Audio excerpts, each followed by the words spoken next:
Welcome back to the class. Good evening दोस्तों। Reading comprehension हम लोगों ने एक कर लिया है ना। शाम को किया था 4:30 बजे वाली क्लास में रीडिंग कॉम्प्रिहेंशन। एक रीडिंग कॉम्प्रिहेंशन कर ले रहे हैं अब। ठीक है, रेडी हो सभी लोग? हाँ ठीक है। तो इस वाले रीडिंग कॉम्प्रिहेंशन को मैं दूंगा आपको, मतलब आपको करना है। ठीक है, आप करोगे, उसके बाद दोस्तों आप लोग क्या है कि आंसर करोगे। ठीक है ना? चलो मैं आपको शो करके दिखा देता हूं। तो पता नहीं कौन स्टूडेंट बार बार कॉल किया जा रहा है, मैं लगातार क्लास में हूं। एक सेकंड रुको।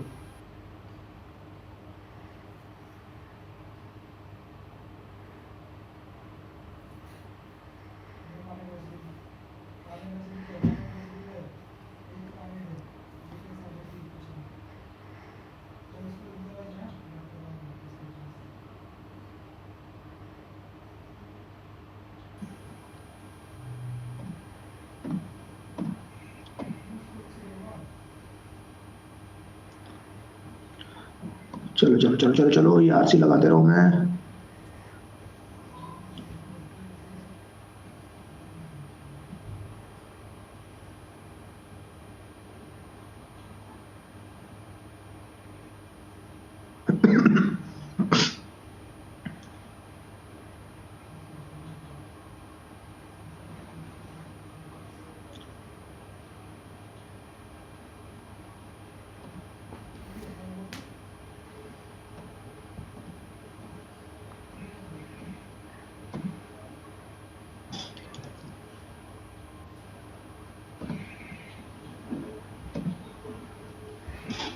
देखो दोस्तों, ये है मैं आपको दे रहा हूं, इसकी पीडीएफ आपके सामने है,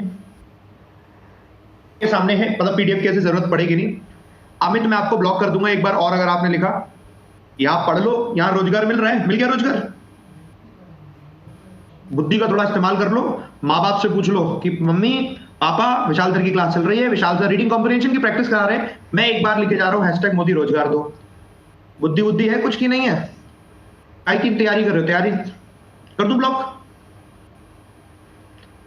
थोड़ी यार तमीज हमें दिखाओ, बच्चे कह रहे हैं कि भैया थोड़ा पढ़ लो पढ़ लो। नहीं नहीं नहीं नहीं नहीं, पगला गए।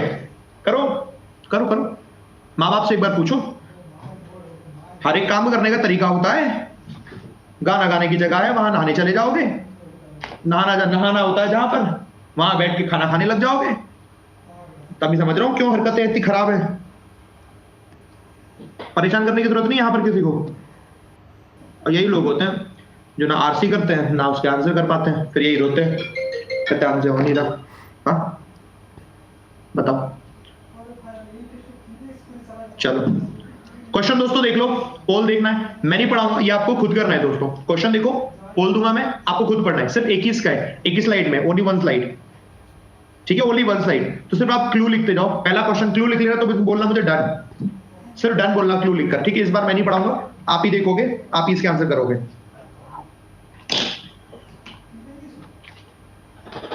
हो गया डन? ठीक है, नेक्स्ट क्वेश्चन।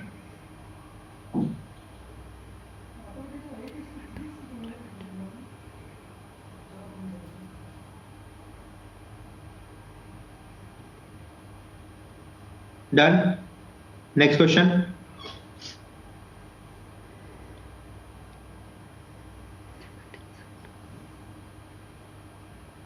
डन, ठीक है। पैसेज पर आएंगे, जिस भी क्वेश्चन का आपको दोस्तों क्लू मिलेगा आप क्वेश्चन पढ़ेंगे, उसके बाद फिर उसका आंसर करेंगे। बस मुझे बोल देना क्वेश्चन नंबर जो भी 65 67 68 65 67 66 जो भी है। ठीक है, हाँ 65 को दोबारा दिखा दे रहा हूं, दोबारा देख लो 65 को।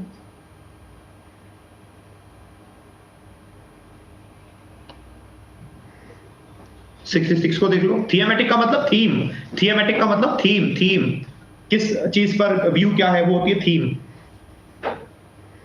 ठीक है, ओके चलो पैसेज पे आ जाए दोस्तों। 65 हो गया, 66 67, कम टू द पैसेज।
पोल में आंसर करेंगे सिर्फ, ठीक है? बताओ।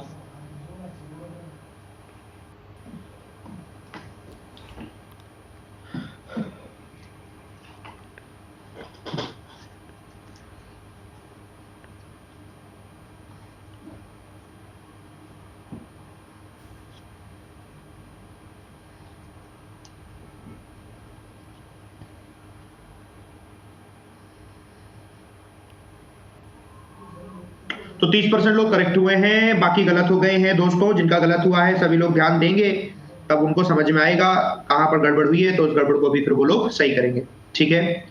सर कंप्लीट नहीं हो पाया था, जिनका कंप्लीट नहीं हो पाया था स्पीड करनी है, थोड़ा और स्पीड से पढ़ने की कोशिश करनी है, करो।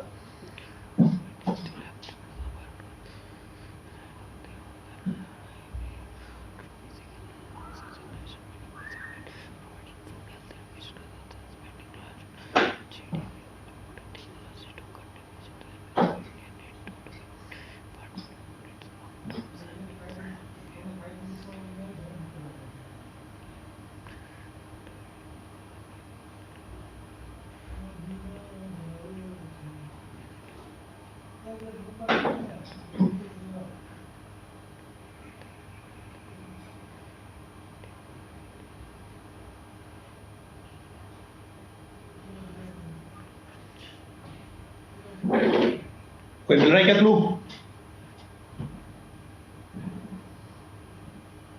66 का मिला। तो एक काम करेंगे, क्वेश्चन पे चलेंगे, फिर पैसेज पर भी आ जाएंगे, कुछ रहेगा तो क्वेश्चन देख लो।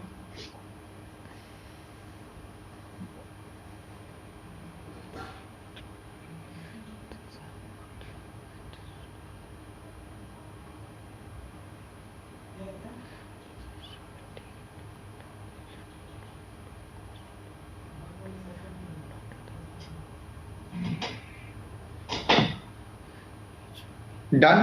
पैसेज को देख लो, पैसेज को देखना हो तो फिर आंसर करेंगे।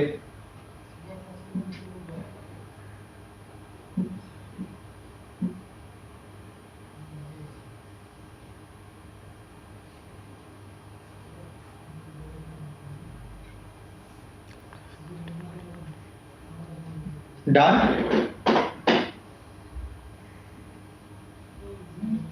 ठीक है, क्वेश्चन पे आओ, अब पोल में आंसर करना है।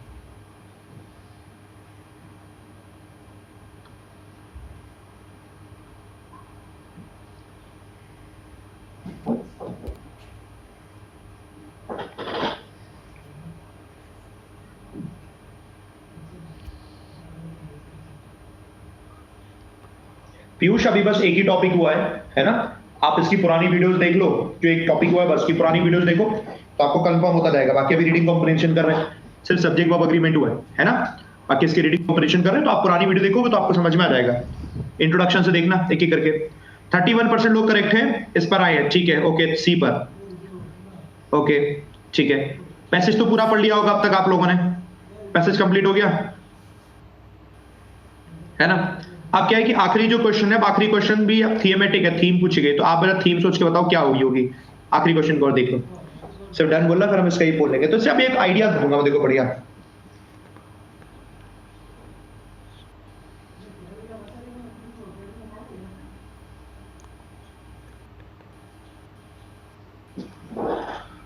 डन।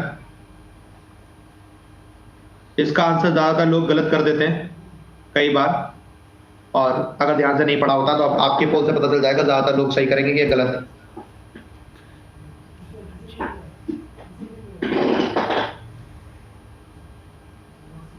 चलो काफी हद तक लोगों ने करेक्ट किया, गुड, वेरी गुड।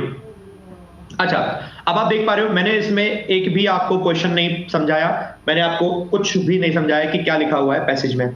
ये आपकी बस शुरुआत है दोस्तों, धीरे धीरे धीरे करके जब आप प्रैक्टिस खुद से करोगे ना, तो खुद से प्रैक्टिस करने से आप सबसे ज्यादा सीखोगे कि हाँ हम गलती किधर कर रहे हैं। अब मैं आपको समझा देता हूं, आपको अंतर आ जाएगा कि क्या आपने सीखा, क्या मैंने समझाया, दोनों के बीच में क्या अंतर है ना। ठीक है, चलो पढ़ना शुरू करते हैं और ये हमें समझ में आ जाएगा, है ना, ऐसे करके।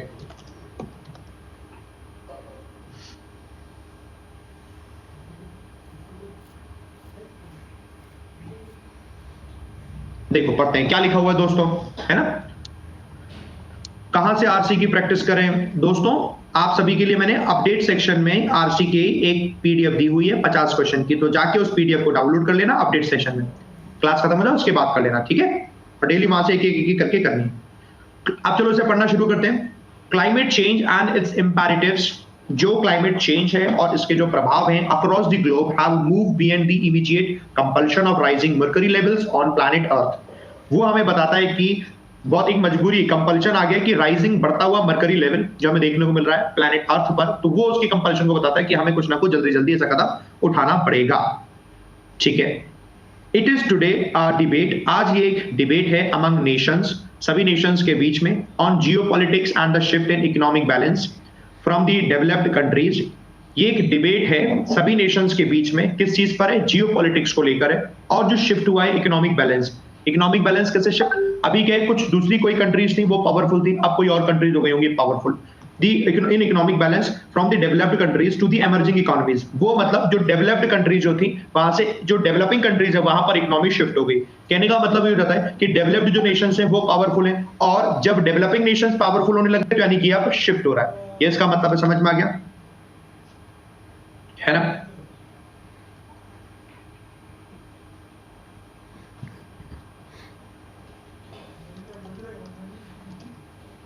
एक सेकंड है, समझ में आ गया, एक सेकंड को।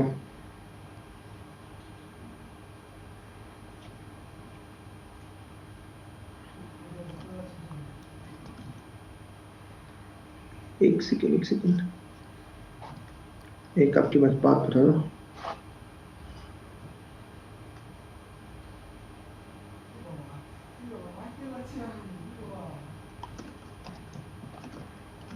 चलो, अभी तक आपको कोई यहाँ क्लू नहीं आया था। आप एग्जाम में क्या होगा, जब आप ऐसे पढ़ रहे होंगे तो आपने सिर्फ थोड़ा थोड़ा जो समझ में आया आपने वो समझा, समझते आप आगे गए। अब इसमें सबसे बड़ा एक खेल खेल दिया गया दोस्तों, ईडीएम आ गई एक। दी रेटोरिक, रेटोरिक होता है बयानबाजी, भाषण जो बोला जाता है उसे रेटोरिक कहते हैं। द रेटोरिक जो भाषण दिए जाते हैं बाय ग्लोबल लीडर्स के द्वारा, does needs to be taken with a pinch of salt, उसको फिर डाउट की तरह लेना चाहिए। With a pinch of salt का मतलब होता है डाउट, संदेह में आना कोई चीज, तो संदेह में आना कोई चीज होता है with a pinch of salt. और अगर हमें इडियम का मतलब नहीं पता होगा, सो वी आर लैकिंग, फिर हम यानी पीछे हो रहे हैं। तो अब आपको एक और चीज की इंपॉर्टेंस पता चली, मैंने आपको ईडीएम की भी पीडीएफ दी हुई है, टेल मी दोस्तों, ईडीएम की भी पीडीएफ दी हुई है। तो ऐसा नहीं है कि एक दिन में सारी ईडीएम याद हो जाएंगे, और ऐसा भी नहीं कि पिंच ऑफ सॉल्ट का मतलब आपको पता है तो आप बहुत होशियार हो, नहीं पता है तो आप होशियार नहीं, इसका भी कोई लेना देना नहीं होता है। वो तो जो आपको याद आ गई सामने वो याद आ गई। इसीलिए जो मैंने पीडीएफ दी है उस पीडीएफ में से डेली डेली 5 6 5 6 10 5 6 10 5 6 10 अगर आप याद करोगे ना तो वो भी आपको याद हो जाएगी। सर पीडीएफ अपडेट में नहीं, एक का तो लोगों को पीडीएफ अपडेट में नहीं मिल रही है। एक काम करो, अपने ऐप को दोबारा एक अपडेट कर लो, अपने ऐप को ही अपडेट कर लो, उसी में ही मैंने पीडीएफ डाली हुई है, मेरे सामने शो होती है ना, आप अपडेट कर लो, जिसको नहीं दिख रहा है ऐप अपडेट कर लो, माइट भी तब दिखने लग जाएगी, ठीक है। एक बार ऐसा करके देखना, सारी पीडीएफ उसी में पड़ी हुई है ना। चलो, तो हमने देखा, तो जो रेटोरिक होता है, जो बयान दिए जाते हैं, जो भाषण दिए जाते हैं, उसको पिंच ऑफ सॉल्ट की तरह लेना चाहिए, यानी कि डाउट की तरह लेना चाहिए, उस पर डाउट जरूर होना चाहिए, सवाल जरूर उठने चाहिए। फॉर क्योंकि it is not all about climate change concerns, क्योंकि ये पूरा का पूरा क्लाइमेट चेंज कंसर्न्स को लेकर नहीं होती, उनकी जो बातचीत होती है क्लाइमेट चेंज कंसर्न को लेकर नहीं होती, ये कहने का इनका मतलब है। अब आ जाओ, देख लो, बात आपको समझ में आ रखी होगी। क्वेश्चन क्या था, ये था, why does the author want the talks about climate change by the global leaders to be taken with a pinch of salt। वो क्यों चाह रहे थे कि pinch of salt के लिए देखा जाए, क्यों ऐसे कह रहे थे। The talks are sometimes directed towards political or economic gains rather than climate change, क्योंकि ये डाउट के लिए इसलिए बोलते हैं क्योंकि अभी हालांकि बात यहाँ पर आई नहीं, यहाँ पर लिखा हुआ क्लाइमेट चेंज पर वो ज्यादा ध्यान देते, मतलब क्लाइमेट चेंज पर कम ध्यान देते हैं, बाकी चीजों पर ज्यादा ध्यान देते हैं, इसीलिए ये वाली की सारी चीजें क्या होती है, पिंच ऑफ सॉल्ट की तरह लेनी चाहिए। और आगे बढ़ो और समझ में आएगा, देखो कैसे। हमने देखा था the changing access of economic power बदल रही है। पहले ईस्ट टू द ईस्ट कहां पर आ रही है, ईस्ट की तरफ आ रही है। ईस्टर्न कंट्रीज अब इकोनॉमिकली पावरफुल हो रही हैं and emerging countries of Asia will perhaps take a while to sink in. और जो इमर्जिंग कंट्रीज हैं एशिया में से, उनको थोड़ा वक्त लगेगा इसमें सिंक इन करने के लिए, यानी डुबकी लगाने के लिए। तो असल में क्या कोई डुबकी लगा रहे क्या? नहीं ना। बट हाँ, इकोनॉमिक जो पावरफुल हो रही है इकोनॉमी के फील्ड में, वो पावरफुल सभी नेशंस के बीच में आने के लिए हमने बोला है सिंक इन होने में टाइम लगेगा। Developing economies like India are just beginning to take baby steps. अब जो डेवलपिंग इकोनॉमीज है जैसे कि इंडिया, वो छोटे छोटे स्टेप्स लेना शुरू कर रही है on the global stage and industry and entrepreneurship will have to go a long way. और यहाँ पर एंटरप्रेन्योरशिप के लिए वक्त लगेगा। एंटरप्रेन्योरशिप का मतलब हर एक व्यक्ति बिजनेस करे, और हर एक व्यक्ति का मतलब नहीं, ज्यादातर जो लोग हैं वो बिजनेस कर रहे हैं, बिजनेसेस बहुत ज्यादा उठ के सामने आ रहे हैं, इन सारी चीजों के लिए अभी लंबा समय लगेगा। ठीक है, मिलियंस ऑफ हाउस होल्ड्स हैं इंडिया में, स्टिल हैव टू डिपेंड, वो अभी भी वो डिपेंड होते हैं किस पर? फायरवुड पर। फायरवुड मतलब लकड़ियों से जलाने वाली आग पर, केरोसिन ऑयल पर, to light up their homes even as scores of Indians die every year for want of basic health immunities. और बहुत सारे इंडियंस तो मर जाते हैं, क्यों? क्योंकि उनको बेसिक इम्यूनिटीज नहीं मिल पाती, यानी कि बेसिक सुविधाएं जो मिलनी चाहिए वो नहीं मिल पाती। The priority for such a nation is meeting basic needs। जो प्रायोरिटी है ऐसे नेशन की वो क्या है? बेसिक नीड्स को पूरा करना, प्रोवाइडिंग फूड मिल जाना, हेल्थ और एजुकेशन मिल जाना, rather than spending large portion of its GDP on importing technologies. ना कि ऐसा कि बहुत ज्यादा पैसा आपने खर्च कर दिया ऐसी टेक्नोलॉजीज को इंपोर्ट करने में। जीडीपी का काफी बड़ा हिस्सा जो कि एमिशन को कम करता है। एमिशन मतलब जितने भी ऐसी चीजें निकलती हैं जिससे हमारा एनवायरमेंट खराब होता है, तो उनसे बेहतर है अभी हम कहां पर काम करें, क्योंकि अभी हमारे पास बेसिक एम्यूनिटीज ही नहीं है। उनके लिए जरूरी है चीजें, बेसिक एम्यूनिटीज मतलब सुख सुविधाएं वाली चीजें। To cut emission, scientist argue करते हैं कि जो इंडिया है, India needs to do its bit. India को थोड़ा काम करना चाहिए but on its own term, लेकिन अपने हिसाब से करना चाहिए, नॉट एट इट्स ओन पे, और अपने रास्ते में करना चाहिए, अपने हिसाब से काम करना चाहिए, क्योंकि हम सबके हिसाब से नहीं चल सकते। ठीक है, अब जरा पॉइंट्स को समझें, क्योंकि यहाँ पर जो नेता लोग होते हैं, यहाँ से समझ में आएगा जो नेता लोग होते हैं सिर्फ भाषण देते हैं, इनका डाउट की तरह से देखना पड़ेगा, क्योंकि इसमें लिखा है it is not all about climate change concern, क्योंकि क्लाइमेट चेंज कंसर्न को लेकर ये बात नहीं करते। पेव मतलब होता है रास्ता दिखाना, बेसिकली वो होता है पेव। अपने पेव के हिसाब से, अपने हिसाब से कहते हैं ना, पेव द वे, रास्ता ढूंढना, तो वो पेव आपका कहलाता है कि वो एक रास्ते के लिए एक दिशा बनाना, वो होता है पेव। समझ गए? तो अपना यहां पर आ गया। अब देखो क्वेश्चन में आपने देखा, यहां पर पहला क्वेश्चन तो हो गया था अपने वाला कि क्यों पिंच ऑफ सॉल्ट की तरह देखना चाहिए, क्योंकि क्लाइमेट चेंज को ये लोग बात नहीं करते, बाकी पॉलिटिकली और इकोनॉमिक गेन्स में ज्यादा ये ध्यान लगाते हैं। बाकी देखो ऑप्शन गलत है, the global leaders are not responsible for climate change, इसके लिए तो खैर नहीं बोला था pinch of salt. It talks about the climate change by global leaders, फिर इसके लिए नहीं बोला गया था। The developed countries are more concerned with exporting their technologies and cut emissions, ये तो लाइन ही नहीं लिखी कि डेवलप्ड कंट्रीज ज्यादा कंसर्न है कि टेक्नोलॉजीज को इंपोर्ट करने में, ताकि एमिशंस को कम किया जा सके, ये बात तो भूली ही नहीं गई थी। तो आपका दोस्तों ये वाला भी गलत हो गया। सर पिंच ऑफ सॉल्ट का मतलब, तुम लोग लेट आते हो क्या? पिंच ऑफ सॉल्ट का मतलब इतनी देर से बता रहा हूं, मैं नहीं बता रहा हूं, बताना जरा बच्चों, बताओ पिंच ऑफ सॉल्ट का मतलब। अरे हाँ यार, डाउट कहाँ थे तुम? अभी भी आए हो क्या? छुट्टी मना के आए हो क्या? गोवा से घूम के आए हो क्या? है डाउट में रहना, पिंच ऑफ सॉल्ट। चलो आओ और आगे बढ़ते हैं। इतनी देर से तुम्हें यही समझा रहा हूं, तुम कहां थे दोस्त? सुनो, according to the passage what should be the stand of India, India का स्टैंड क्या होना चाहिए on matters of climate change, climate change के मैटर्स पर इंडिया का स्टैंड क्या होना चाहिए। इंडिया का स्टैंड देखो आखिरी में दिया हुआ था, इंडिया को क्या करना चाहिए, यहां लिखा हुआ देखो, India needs to do its bit but on its own terms and at its own pace, है ना, ऐसे करके। अब जरा सुनो, यहीं से आपको ढूंढना है, तो क्या लगा है, इंडिया को क्या करना चाहिए, स्टैंड क्या होना चाहिए, measures should be taken to cut down emissions, measures लिए जाने चाहिए एमिशंस को कट डाउन करने के लिए, but not at the cost of development, लेकिन डेवलपमेंट की कॉस्ट पर नहीं। मतलब ऐसा ना हो कि आप डेवलपमेंट कर नहीं पा रहे हो, आपके यहाँ केरोसिन ऑयल, आपके यहाँ पर अभी लकड़ियों से चूल्हे जलते हैं, वो तो आप इंप्रूव कर नहीं पा रहे, डेवलपमेंट कर नहीं पा रहे, और आप कहां जा रहे हो, आप पहले कह रहे हो एमिशन को कम करो। तो इंडिया को क्या करना है, अपने हिसाब से चलना है, उनको दुनिया के हिसाब से नहीं चलना है, क्योंकि सबसे पहले अपने खुद को बढ़ाना है। तो वही लिखा था, अपने ओन इट्स पेव पर चलना है इंडिया को, वो उसका सेंस यही तो है, कोई और तो सेंस है। बाकी देखो ऑप्शन देखो, आपको समझ में आएगा। India should reject any demand for emission cut by the developed countries, India को डिमांड को एमिशन की कट करना चाहिए, ये नहीं बोला, हट गया। The scientists should be asked to develop indigenous technologies, ये भी कहीं नहीं लिखा था कि साइंटिस्ट से बोलना चाहिए कि आप कुछ इंडिजिनस टेक्नोलॉजीज डेवलप करो। इंडिजिनस टेक्नोलॉजीज का मतलब हो जाता है कि अपनी खुद की नहीं, स्वदेशी टेक्नोलॉजी डेवलप करो, ये भी नहीं लिखा होता है ना। और India should ban the use of firewood, ये भी नहीं लिखा था, इंडिया को फायरवुड को बैन कर देना चाहिए, केरोसिन को बैन कर देना चाहिए, and opt for cleaner fuels, ये कहीं लिखा नहीं था, गलत हो गया। Only option number C is the right answer. बोलो समझ में आया दोस्तों? 65 66 दोनों है ना, ठीक है, गुड, वेरी गुड। आओ अब इसके बाद आ गया दोस्तों 67। What is the thematic centre of the passage, मतलब मेन क्या है, थीम क्या है इसका? थीम तो यही है ना कि इंडिया का स्टैंड क्या होना चाहिए क्लाइमेट चेंज को लेकर। पूरी की पूरी जो बात चल रही है एक्चुअली इंडिया को लेकर ही चल रही है। क्लाइमेट चेंज अगर आप सारी की सारी जो वेस्टर्न से पावर आ रही थी पब्लो ईस्टर्न की तरफ आ गई, और जो डेवलपिंग नेशन है लाइक इंडिया, उसमें क्या करना चाहिए, उसकी सिचुएशन खराब है और इंडिया को क्या स्टैंड लेना चाहिए। तो हमारे पास वो इंडिया को लेकर सारी सारी चीजें दे रखी है, ना कि अदर्स। बाकी ऑप्शन देखो अभी पता चलेगा। The dual standards of global leaders, ये तो कहीं बात ही नहीं बोलेगी। ग्लोबल लीडर्स के डुअल स्टैंडर्ड्स हैं। डुअल स्टैंडर्ड्स का मतलब है कि ग्लोबल लीडर्स कभी कुछ कहते हैं, कभी कुछ कहते हैं, कभी कुछ कहते हैं, ऐसा नहीं है, मतलब ऐसी बात नहीं लिखी गई है ना। नहीं देख लिया, ये वाला नहीं आएगा यहाँ पर। Number 1। Number 2, the climate change and it's impact. Climate change और उसका इंपैक्ट है। तो जब हम कहते हैं climate change and it's impact, तो ये तो बात ही नहीं लिखी पूरे पैसेज में। क्या ये लिखा है? अगर ऐसा लिखा होता कि क्लाइमेट बदल रहा है और उसका इंपैक्ट ऐसा है कि ग्लेशियर पिघल गए फॉर एग्जांपल, उसका इंपैक्ट ऐसा है लोगों की डेथ हो गई क्लाइमेट चेंज की वजह से, हमने कहा कहीं ड्रॉट आ गया, सूखा पड़ गया, कहीं बार फ्लड्स आ गया, बाढ़ आ गई, देयर इज नथिंग, ऐसा कुछ भी नहीं है जो हमें ये इंडिकेट कर रहा हो कि क्लाइमेट चेंज का इंपैक्ट की बात हो रही है। डू यू थिंक ऐसा करके कुछ भी है? ऐसा नहीं है। दैट इज वाई कई सारे लोगों ने ये लगा दिया था। बट हमें ये देखना ना पूरे में क्या बात बोली जा रही है। सी में आ जाओ, problems faced by developing economies. ये तो जनरल सा कोई लाइन लिखते ही, अब गलत हो गया तो क्या इसमें कंफ्यूजन ही नहीं होगा। Option D is the right answer.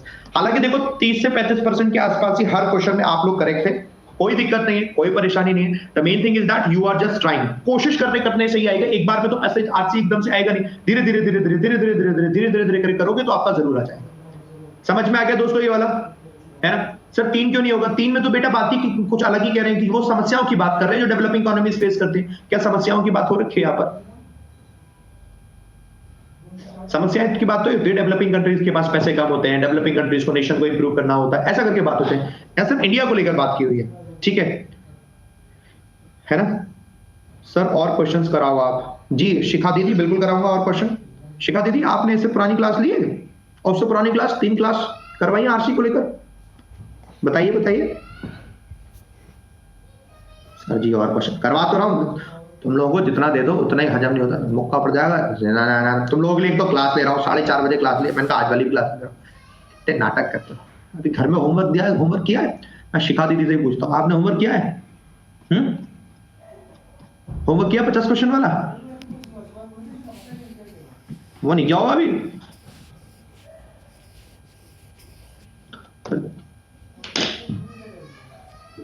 Sir आप हंसते हुए अच्छे लगते हैं, गुस्सा करते हुए नहीं। है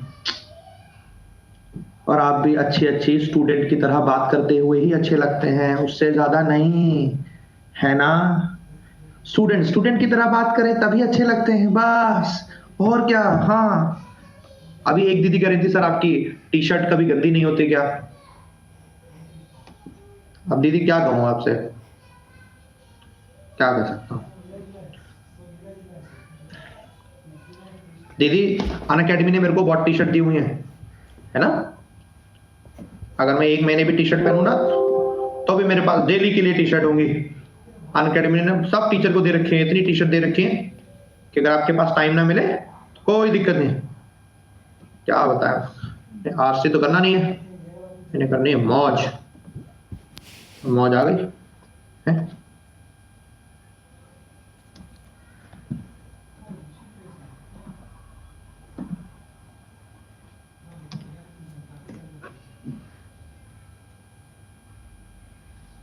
देखो दोस्तों ये एक और आ गया आपके सामने आरसी, है ना?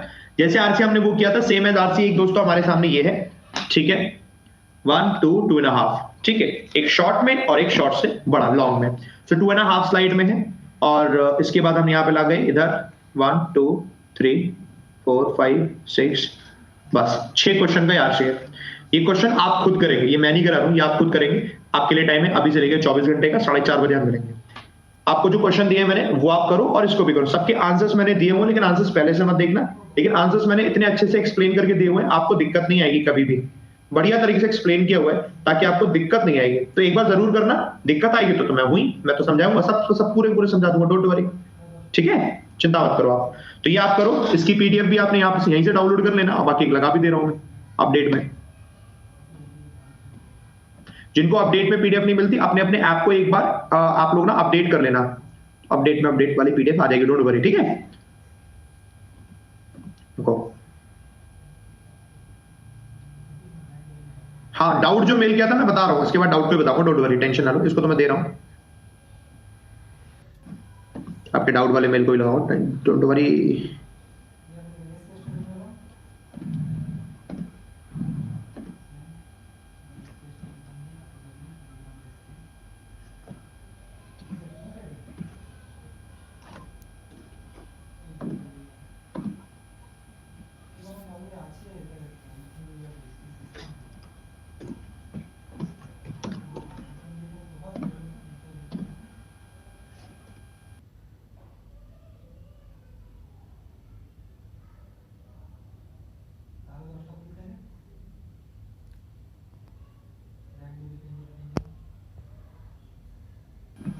देखो मैंने आरसी दे दिया आपको, 4 लगा दिए, ठीक है, एक तो अभी वाला, 2-3 वही पुरानी वाली, तो उसकी भी पीडीएफ मिल जाएगी अगर आपको रह गई होगी, ठीक है। देखो देखो मिल गई सबको, सबको मैंने आरसी लगा दी। अब आपकी ये वाली पीडीएफ लगा रहा हूँ।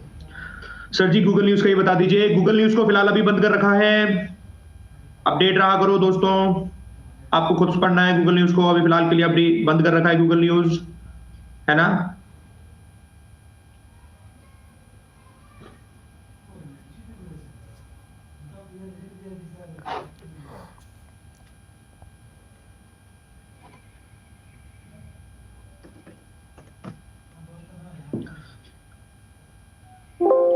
पीडीएफ कैसे डाउनलोड करें, एक बार आप क्लास खत्म हो जाओ उसके बाद चेक करना, डाउनलोड का ऑप्शन आ रखा होगा, अपडेट में टैप करोगे डाउनलोड हो जाएगा, ठीक है।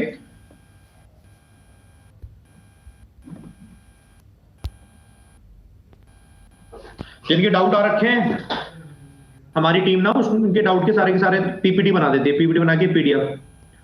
पहला डाउट क्या है सर, आपने जो पीडीएफ दी है प्लस पर वो मिल नहीं रही है, डाउनलोड होगी, मैसेज आया पीडीएफ का, पर डाउनलोड जैसे कोई ऑप्शन नहीं मिल रहा, उस पर टैप करना है, करके डाउनलोड हो जाएगी, ठीक है। Sir please tell me about the use of be verb ING, be verb adjective, be verb third form. बहुत बढ़िया डाउट है, सुनो जरा। बीवर आईएनजी का मतलब क्या है, जब कोई काम कंटिन्यू हो रहा है, फॉर एग्जांपल हमने कहा ही इज गोइंग देयर, वो वहां जा रहा है, ये काम कंटिन्यू हो रहा है, ये इज और आईएनजी हो गया, simple. He is going there, they are working here, you are working something, you are doing something, you are speaking, simple, ठीक है। अच्छा, सेकंड वाला होता है बी वर्ब और एडजेक्टिव। बी वर्ब एडजेक्टिव ऐसे होता है, ही इज गुड, वो अच्छा है, ही इज बैड, वो बेकार है, ही इज वेल, वो सही है, ही इज इंटेलिजेंट, होशियार है, एडजेक्टिव हो गया। और थर्ड फॉर्म कब लगता है, जब पैसिव बनता है, जैसे हमने कहा इस तरीके से, ही इज ऐसे करके,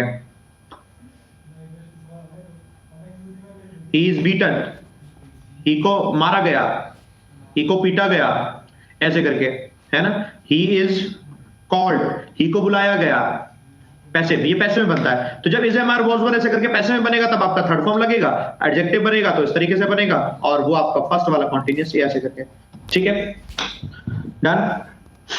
चलो बीइंग नहीं आ सकता, बीइंग भी आ सकता है, ही इज बीइंग बीटन, उसे मारा जा रहा है, पैसिव में आईएनजी लग जाएगा। सो 2 प्लस वर्ब की फर्स्ट फॉर्म 2 प्लस में आईएनजी एक्सप्लेन कर दो, हाँ सही है। ये जो 2 लोग पहले, इन लोगों ने जिन्होंने डाउट भेजा ना मेल करके, सबसे पहले मैं इनके जवाब दूंगा, ठीक है, वरना फिर गड़बड़ तो चली जाएगी, रह जाएंगे। इन्होंने बेचारों ने इतनी मेहनत करी, थोड़ी बहुत मेहनत तुम लोग भी कर लिया करो दोस्तों। पिक पैसेज की है, पिक क्वेश्चन की है, पिक सोल्यूशन की है, बहुत सुंदर बहुत सुंदर। पैसेज अगर इतने से पैसेज पढ़कर अगर आंसर आने लग जाए ना, तो हर टीचर यही कहेगा कि ठीक है उतना सा पैसेज लिखो आंसर आ जाए। कैसी बातें करते हो यार, हैं। देखो कोशिश करता हूं मैं आपको समझाने की। सर मुझे सोल्यूशन में कंफ्यूजन है, मेरा आंसर बी है अकॉर्डिंग टू पैसेज, यहां आंसर ए दिया है, मोस्ट क्रूशियल और मोस्ट क्रिटिकल एक्सप्लेन कर दीजिए, thank you. which as a following has been related as the most crucial in agro based economy। सबसे ज्यादा क्रूशियल क्या एग्रो बेस्ड इकोनॉमी में, आओ उसे पढ़ लेते हैं, आओ यहाँ, ठीक है। आंसर का ए, यानी कि कैपिटल, स्टीम बोट, ट्रेन, या फिर और साथ में टेक्नोलॉजी इनोवेशंस लाइक, और ठीक है। आपने कहा है कि refer to the first and second line, it states that crucial important components of agrarian era were capital, technology, innovation, and A is the answer, ठीक है। आपने कहा कि आपका आंसर बी है, बी का मतलब सिर्फ सी। बेटा जब लिखा हुआ है यहाँ पर फर्स्ट पैराग्राफ के हिसाब से कि कैपिटल भी है और टेक्नोलॉजिकल इनोवेशन है, कैपिटल ये रहा, टेक्नोलॉजी इनोवेशन ये रहा, है ना। लेबर एंड लैंड तो लिखा नहीं है, यहाँ भी पढ़ ले रहे हैं।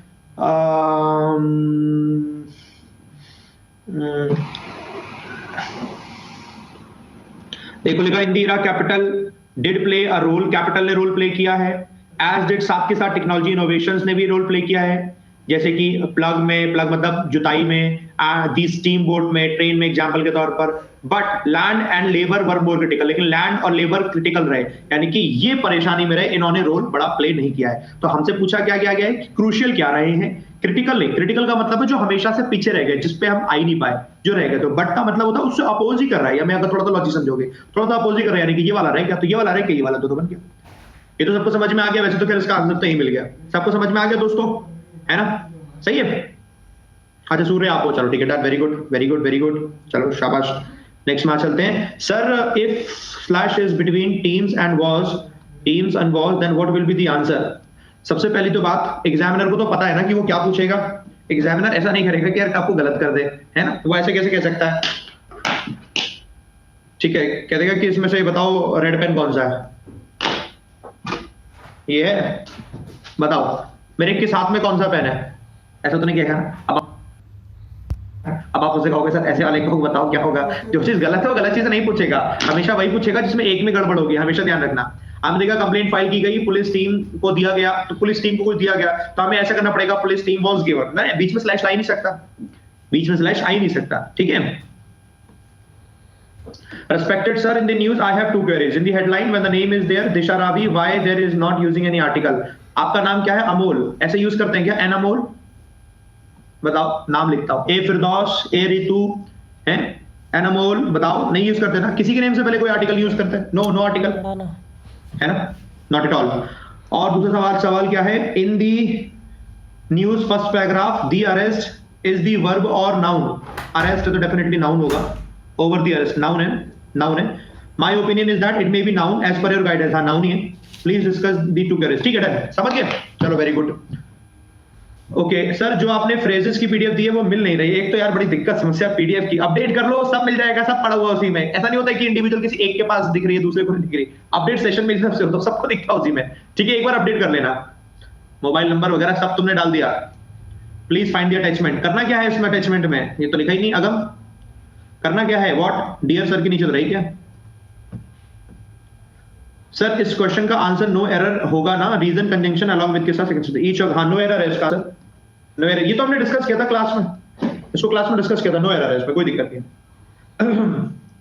सर इस क्वेश्चन में मुझे वर्ब इज तो समझ आ रहा है, लेकिन इसके बाद कोई और वर्ब नहीं दिख रहा, प्लीज एक्सप्लेन कर दीजिए पूरा। बट इतना पता है नॉट ओनली बट आल्सो का यूज हुआ है, सेकंड वर्ब पे पड़ जाएगी। ठीक है, यहां पर ले आओ।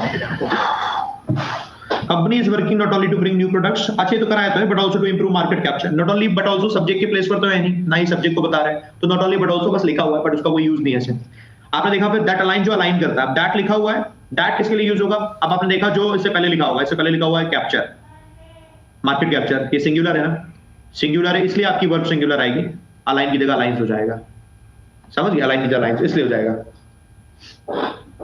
सब जो आपने 1000 कैप की पीडीएफ दी थी वो इनफ है ना? बताना दोस्त। पहली क्लास देखो सबसे पहले, तो जो मैंने पहली क्लास कराई उसमें मैंने बोला कि 1000 पीडीएफ कर लो, याद हो जाएंगी। अब कोई बच्चा जिसे नहीं मालूम कैट मींस बिल्ली होती है, 1000 की पीडीएफ में मैंने कैट लिखा ही नहीं है, तो कह दिया कैट तो आउट ऑफ सिलेबस आ गया, दिक्कत हो जाएगी ना? बोलो, डेली पढ़ना है, डेली जो मैंने बताया कि कहां से पढ़ना, डेली पढ़ना, 1000 उनको रिवाइज करते जाओ। वो है जो जनरल ज्यादा यूज होती है, बट डेली रीडिंग करोगे तभी तो समझ में आएगा। रीडिंग नहीं होगी डेली तो हमें समझ ही नहीं आएगा, तो रह जाएगा, है ना? वो नहीं होने देना है। द नंबर ऑफ के बाद ये आता है, ये होगा, आएगा होगा। नाउन तो प्लूरल होता है ना, नंबर ऑफ संख्याओं में एक से ज्यादा की बात होगी ना, number of students, number of players, number of, ये तो प्लूरल होगा ना। आपने जो लिखा है वो गलत नहीं है सर। अरे रौनक, तुमने जो लिखा है वो गलत लिखा है। सर आपने जो लिखा वो गलत है ना? हाँ हाँ हाँ हाँ गलत है, एक बार क्लास को जाके देखो तो, आपने जो लिखा है वो गलत है ना। कहां से गलत है? करेक्ट है, समझ में आ गया? इसको ध्यान रखो, प्लूरल रहेगा ना, ए नंबर ऑफ एक से ज्यादा की बात है, प्लूरल रहेगी हमेशा। Why is not used here? The teachers each, ऐसा होता है, each जब पहले लिखा होता है, ये क्वेश्चन सही है, each जब पहले लिखा होता है तो हम लिखते हैं हमेशा सिंगुलर। जैसे हमने लिखा each teacher, ये सिंगुलर हो गया, तो वर्ब भी singular. Each teacher is doing his work, है ना? और अगर हमने ऐसे लिखा था टीचर्स each, तो यहाँ पर जो सब्जेक्ट है, सब्जेक्ट ऑफ टीचर्स है, जो कि प्लूरल है, सब्जेक्ट ऑफ टीचर्स है जो कि प्लूरल है, ये सब्जेक्ट प्लूरल हो गया तो वर्ब प्लूरल, वर्ब प्लूरल तो नाउन प्लूरल, ऐसे करके देखना, समझ गए? सब्जेक्ट प्लूरल हो जाएगा यहाँ पर, इसलिए वर्ब भी प्लूरल हो जाएगा, ऐसे करके ध्यान रखना, समझ गए? वाटर प्लूरल है या सिंगुलर? मुस्कान एक बार बताओ, वाटर को क्या कहते हो आप? एक पानी, दो पानी, तीन पानी, चार पानी कहते हो क्या कभी? हाँ नहीं कहते, यानी कि सिंगुलर है, ठीक है। A number of the number of, समझ ही नहीं आया, प्लीज आज डाउट क्लियर क्लास में क्लियर कर दें। जी सर, अगर आप ऐसे पढ़ोगे तो मालूम पड़ जाएगा बेटा, नंबर ऑफ तो प्लूरल रहता है। ए का मतलब होता है इंडेफिनिट, एक से ज्यादा, तो verb plural, verb plural, noun plural. दा तो आता है डेफिनिट के लिए, डेफिनिट आता है सिंगुलर हो जाता है सब्जेक्ट, इसलिए वर्ब सिंगुलर, नाउन सिंगुलर। एक बार इस क्लास में देखना, बहुत अच्छे समझाया हुआ मैंने, ठीक है। कॉन्फ्लिक्ट इज आएगा, गलत दे दिया, इसका आंसर आर आएगा, ठीक है, गलती से उसका आंसर है आर आ जाएगा। You are right, sure. इधर सर आंसर है कि कोई भी वर्ब नहीं है, पर मेरा क्वेश्चन है कि लास्ट लाइन में जो कॉन्फ्लिक्ट के बाद आ आएगा, गलत आ गया था, कॉन्फ्लिक्ट के बाद आ आएगा। सर बिलीव की जगह बिलीव्स क्यों नहीं आया? He is one of those few post colonial writers who believe. देखो गलती क्या आ गई, वन ऑफ दोस की बात हो गई, दोस एक से ज्यादा की बात हो गई, तो राइटर की जगह क्या आएगा, राइटर्स आएगा। कई सारे राइटर्स में से एक की बात हो रही है। हु किसके लिए यूज हो रहा है, जो इससे पहले लिखा होता है, पहले जो लिखा है तो प्लूरल हो गया, प्लूरल हो गया इसलिए बिलीव करेक्ट है आपका, है ना। अगर सिंगुलर होता तभी तो एस और एस लगता। सबको समझ में आ गया? सिंगुलर होता तभी तो एस और एस लगता, अगर सिर्फ राइटर होता तो ये बिलीव्स हो जाता, राइटर बिलीव करता है, वो राइटर्स है, प्लूरल है, इसलिए आपका प्लूरल रहेगा, एस और एस नहीं लगेगा वर्ब में, है ना। सर मेरे को बता दो प्रैक्टिस करने वाली पीपीटी कहां पर मिलेगी, लिंक 6 मंथ वाला कौन सा है? एक तो यार मैं तो दोस्त तो होने, काजल आप वो क्या है पर इनको लिखते हो, मेल करते हो ऐसे करके लिखते हो क्या, ये वाला बता दो पीपीटी पर मिलेगी, क्या क्या है व्हाट्सएप चल रहा है क्या? 6 मंथ वाला कौन सा? खत्म, बाकी समझ लेना, ढूंढ डाल लिया करो। Hello sir, question number 4 B और सी में डिफरेंस समझा दो। If this is freedom of speech then it must be होना चाहिए, if it must be curtailed immediately, if it must be curtailed immediately, ऐसे करके। if this is freedom of speech, अगर ये freedom of speech है, must के बाद verb की फर्स्ट फॉर्म चाहिए ना, इसलिए बी लगाएंगे, बी के बाद third form. must have been होता जब हम लगाते हैं पास्ट में, ये हो जाना चाहिए था, जब कहते हैं कि तुम्हें उसकी मदद कर देनी चाहिए थी, you must have helped someone, तुम्हें ऐसा कर देना चाहिए था, पास्ट के सजेशन, पास्ट के एडवाइस के लिए must लगाते हैं, ऐसे करके ध्यान रखना। ये भी वही कॉन्फ्लिक्ट इसकी जगह आ जाएगा, सेम डाउट आ गया कई लोगों को। सर आज जो क्लास की है आपने बताया था कि द सेंटेंस के लास्ट नाउन के लिए यूज होता है, वो रूल सिर्फ द के लिए होगा या सभी आर्टिकल के लिए, आर्टिकल ए एन हो चाहे द, आर्टिकल के लिए मतलब जो भी आखिरी में होता है ना उसी के लिए यूज होता है, सबके लिए। The teachers each are doing their work, sir ये बताना प्लीज, इसमें क्या है दोस्त कि जब हम द टीचर्स में लिखा हमने, तो द टीचर्स में ईच तो बाद में लिखा हुआ है, पहले नहीं लिखा हुआ है, मेन जो सब्जेक्ट है वो टीचर्स है, ये सब्जेक्ट प्लूरल हो गया। अब ईच से कोई फर्क ही नहीं पड़ा, ये प्लूरल हो गया, इसलिए जो वर्ब आएगी वर्ब भी प्लूरल रहेगी, और जो प्रोनाउन आएगा दोस्तों वो भी प्लूरल आएगा, समझ ऐसे करके आता। डन ना सर? प्लीज एक्सप्लेन टू के साथ वर्ब की फर्स्ट फॉर्म, टू के साथ आईएनजी। वर्ब के चैप्टर में वैसे आएगा, सिर्फ वर्ब होता है तो टू प्लस वर्ब की फर्स्ट फॉर्म आता है, जब ये प्रीपोजिशन होता है ना टू, तब इसमें आईएनजी आता है। प्रीपोजिशन कैसे? जैसे कि यूज्ड टू, जैसे कि अकस्टम्ड टू, जैसे कि हैबिचुएटेड टू, जैसे कि विद अ व्यू टू। तो यहाँ जो टू लिखा होता है ना, ये प्रीपोजिशन होती है हमेशा, और प्रीपोजिशन होते हैं इसलिए वर्ब में आईएनजी लगता है। इनको सिर्फ याद करना पड़ेगा, मैं प्रीपोजिशन के चैप्टर में और वर्ब के चैप्टर में आपको कराऊंगा तो आपको याद करवा दूंगा, बाकी in general two plus verb की फर्स्ट फॉर्म लगता है बस, है ना।